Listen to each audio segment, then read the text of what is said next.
ಕುಚೇಲನ ನಿಜವಾದ ಹೆಸರು ಸುಧಾಮ. ಶ್ರೀಕೃಷ್ಣ ಪರಮಾತ್ಮ ಸಾಂದೀಪನಿ ಋಷಿಗಳ ಹತ್ತಿರ ವಿದ್ಯಾಭ್ಯಾಸ ಕಲಿಯುತ್ತಿರುವಾಗ ಕುಚೇಲ ಅಥವಾ ಸುಧಾಮನ ಪರಿಚಯವಾಯಿತು. ನಂತರ ಒಬ್ಬರನ್ನೊಬ್ಬರು ಬಿಟ್ಟಿರಲಾರದಷ್ಟು ಒಳ್ಳೆಯ ಸ್ನೇಹ ಬೆಳೆಯಿತು. ವಿದ್ಯಾಭ್ಯಾಸ ಮುಗಿಯಿತು. ಶ್ರೀಕೃಷ್ಣ ಮಥುರೆಗೂ ಹಾಗೂ ಸುಧಾಮ ತನ್ನ ಊರಿಗೆ ಹೊರಟು ಹೋದರು. ಕಾಲಕ್ರಮೇಣ ಶ್ರೀಕೃಷ್ಣ ರಾಜ್ಯಪಾಲನೆ ಮಾಡುತ್ತಿದ್ದನು. ಇತ್ತ ಕಡೆ ಸುಧಾಮನು ಒಬ್ಬಳು ಗುಣವಂತಿಯನ್ನು ಮದುವೆಯಾಗಿ ಸಂಸಾರ ಸಾಗಿಸುತ್ತಿದ್ದ. ಅವನೊಬ್ಬ ಬ್ರಾಹ್ಮಣನಾಗಿದ್ದರಿಂದ ಪುರೋಹಿತ ಕೆಲಸ ಮಾಡುತ್ತಾ ಅದರ ಸಂಪಾದನೆಯಿಂದ ಸಂಸಾರ ಸಾಗಿಸುತ್ತಿದ್ದ. ಆದರೆ ಈ ಸಂಪಾದನೆ ಅವನಿಗೆ ಸಾಕಾಗಲಿಲ್ಲ. ಅದು ಅವನಿಗೆ ಕಡು ಬಡತನದ ಎದುರಾಗುವಂತೆ ಮಾಡುತ್ತದೆ. ಅವನಿಗೆ ಧರಿಸಲು ಬಟ್ಟೆಯೂ ಇಲ್ಲದಾಗುತ್ತದೆ. ಇದೇ ಕಾರಣಕ್ಕೆ ಸುಧಾಮನನ್ನು ಕುಚೇಲ ಎಂದು ಕರೆಯುತ್ತಾರೆ. ಕುಚೇಲ ಎಂದರೆ ದಾರಿದ್ರ್ಯ ಹೊಂದಿದವನು ಅಥವಾ ಹರಿದ ಬಟ್ಟೆ ಹರಕಲನ್ನು ಹಾಕುವನು ಎಂದ ಅರ್ಥ. ಸುಧಾಮ ಕಡು ಬಡತನದಿಂದ ಒಂದು ಹೊತ್ತು ಊಟಕ್ಕೂ ಪರದಾಡುವಂತಾಯಿತು. ಒಂದು ದಿನ ಸುಧಾಮನ ಹೆಂಡತಿ ಹೇಳಿದಳು, ನಿಮ್ಮ ಬಾಲ್ಯದ ಸ್ನೇಹಿತ ಶ್ರೀಕೃಷ್ಣನ ಹತ್ತಿರ ಹೋಗಿ ನಮ್ಮ ಕಷ್ಟ ಹೇಳಿಕೊಂಡರೆ ಅವನು ನಮಗೆ ಖಂಡಿತ ಸಹಾಯ ಮಾಡಬಹುದು. ನಮಗಾಗಿ ಅಲ್ಲದಿದ್ದರೂ ನಮ್ಮ ಮಕ್ಕಳಿಗಾಗಿ ಶ್ರೀಕೃಷ್ಣನ ಹತ್ತಿರ ಹೋಗುವ ಎಂದು ಕೇಳಿಕೊಂಡಳು. ಶ್ರೀಕೃಷ್ಣನ ಹೆಸರು ಕೇಳಿದಂತೆ ಸುಧಾಮ ನನ್ನ ಗೆಳೆಯನನ್ನು ಭೇಟಿ ಮಾಡಲು ಹೋಗುತ್ತೇನೆ ಎಂದು ಖುಷಿಯಿಂದ ಎದ್ದು ನಿಂತ.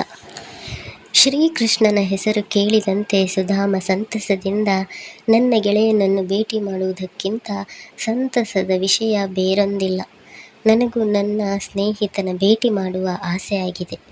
ಆದರೆ ಅವನೊಬ್ಬ ರಾಜ. ಅವನನ್ನು ಭೇಟಿ ಮಾಡಲು ಹೋಗಲು ಏನನ್ನಾದರೂ ಉಡುಗೊರೆ ಕೊಂಡೊಯ್ಯಬೇಕು. ಆದರೆ ನನ್ನ ಬಳಿ ಏನೂ ಇಲ್ಲ. ಆಗ ಪತ್ನಿ, ನಾವು ಏನು ಉಡುಗೊರೆ ಕೊಡುತ್ತೇವೆ ಎನ್ನುವುದಕ್ಕಿಂತ ಎಷ್ಟು ಪ್ರೀತಿಯಿಂದ ಕೊಡುತ್ತೇವೆ ಎನ್ನುವುದು ಮುಖ್ಯ ಎನ್ನುತ್ತಾಳೆ. ಮನೆಯನ್ನೆಲ್ಲ ಹುಡುಕಾಡಿ ಕೊನೆಗೂ ಒಂದು 3 ಹಿಡಿಯಷ್ಟು ಅವಲಕ್ಕಿಯನ್ನು ಬಟ್ಟೆಯಲ್ಲಿ ಸುತ್ತಿ ಕಟ್ಟಿಕೊಡುತ್ತಾಳೆ. ನಂತರ ಸುಧಾಮ ತನ್ನ ಗೆಳೆಯನನ್ನು ನೋಡಲು ಖುಷಿಯಲ್ಲಿ ದ್ವಾರಕದತ್ತ ನಡೆದ. ಆಗ ದ್ವಾರಪಾಲಕರು ಕುಚೇಲನನ್ನು ತಡೆದು, ಯಾರು ನೀವು, ಏನು ಬೇಕು ಎಂದಾಗ ಆ ಕುಚೇಲ, ನಾನು ಶ್ರೀಕೃಷ್ಣನ ಬಾಲ್ಯ ಸ್ನೇಹಿತ.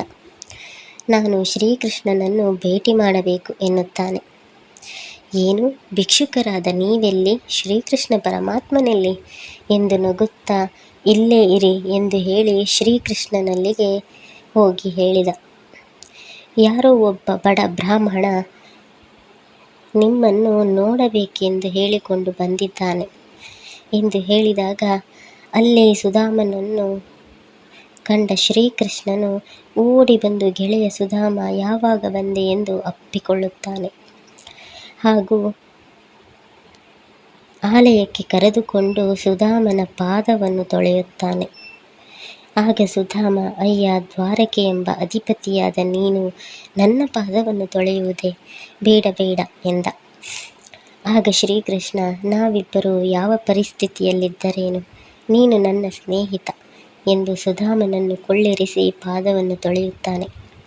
ಆಗ ಸುಧಾಮನ ಪಾದದಲ್ಲಿ ಗಾಯಗಳು ಮತ್ತು ಕಿತ್ತು ಹೋದ ಪಾದವನ್ನು ಶ್ರೀಕೃಷ್ಣ ಗಮನಿಸುತ್ತಾನೆ. ಆಗ ಸುಧಾಮನ ಕಷ್ಟವನ್ನು ಅರಿತ ಶ್ರೀಕೃಷ್ಣ ಕಣ್ಣಿನಲ್ಲಿ ನೀರು ಬರುತ್ತದೆ. ಆಗ ಕೃಷ್ಣನ ಒಂದು ಕಣ್ಣೀರಿನ ಹನಿ ಸುಧಾಮನ ಪಾದದ ಮೇಲೆ ಬಿದ್ದು ಕುಚೇಲನ ಪಾದದ ಗಾಯಗಳೆಲ್ಲವೂ ಮಾಯವಾದವು. ನಂತರ ಶ್ರೀಕೃಷ್ಣ ಸುಧಾಮನಿಗೆ ಒಳ್ಳೆಯ ಊಟೋಪಚಾರವನ್ನು ಮಾಡಿದ. ಶ್ರೀಕೃಷ್ಣ, ಅದಿರಲಿ ಸುಧಾಮ, ನಮ್ಮ ಗುರುಗಳು ಹೇಳಿದ ಹಾಗೆ ಸ್ನೇಹಿತರನ್ನು ಭೇಟಿ ಮಾಡಲು ಹೋಗುವಾಗ ಏನಾದರೂ ತೆಗೆದುಕೊಂಡು ಹೋಗಬೇಕಲ್ಲವೇ? ಅದೇ ರೀತಿ ನೀನು ನನಗೋಸ್ಕರ ಏನೋ ತಂದಿರುವೆ, ಹೇಳು ಎನ್ನುತ್ತಾನೆ.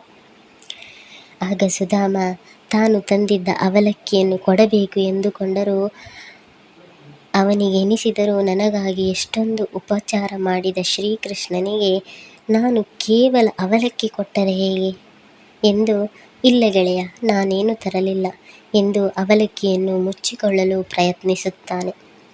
ಅದನ್ನು ಕಂಡ ಶ್ರೀಕೃಷ್ಣ, ಅದೇನು ಸುಧಾಮ, ಅಡಗಿಸಿಕೊಂಡಿರುವೆ ಎಂದು ಕುತೂಹಲದಿಂದ ಸುಧಾಮನಿಂದ ಕಿತ್ತುಕೊಳ್ಳುತ್ತಾನೆ ಹಾಗೂ ಬಟ್ಟೆಯ ಗಂಟನ್ನು ಬಿಚ್ಚುತ್ತಾನೆ.